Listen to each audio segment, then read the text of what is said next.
Alam niyo guys, bilang mag-asawa, mahalaga sa mag-asawa ang open communication. At dapat nag-uusap kayo every time. So ngayon, problem namin, hindi kami makapag-usap na maayos, hindi niya ako sinasagot. Kamusta ka? Bakit? Ha? Hindi mo ako kinakausap. Wala kang boses. Ayaw lumabas. Mahal mo pa ba ako? So, yun po yung problema namin ngayong mag-asawa. Sana po may makatulong sa amin. Try ko pa isa. Kumain ka na?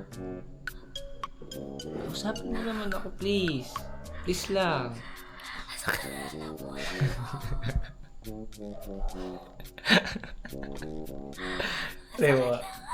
Try mo ako kanta. Mati, bakit wala na talaga?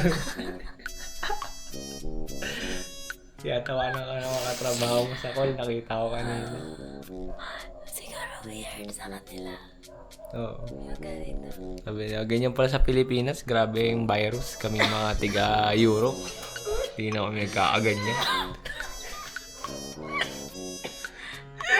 Nakahawa ako to. Nakakahawa.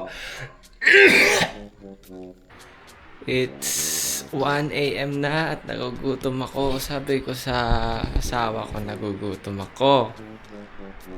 Nagugutom ako. Magsalita ka! Please! Ayun pa ako di kinakausap ha. Ano? Tara magluto tayo ng... Magluto tayo ng ano. Ano bang lulutuin? Pwedeng gawin. Ano pwedeng kainin? Meron tayo dito liver spread.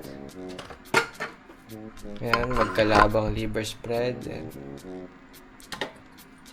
Then wow, century tuna. And Spanish style sardines. 5 tuna caldereta.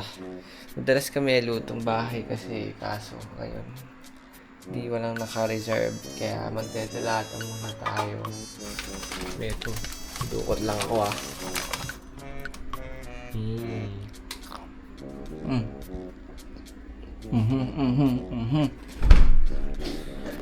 Wow.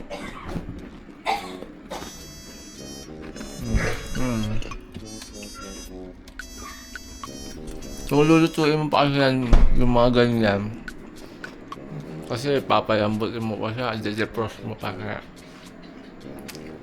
hindi siya maluluto today. Mag-ayon tayo, caldereta, 555 spicy. Nakamute siya, hindi siya marinig eh. Wala siyang boses.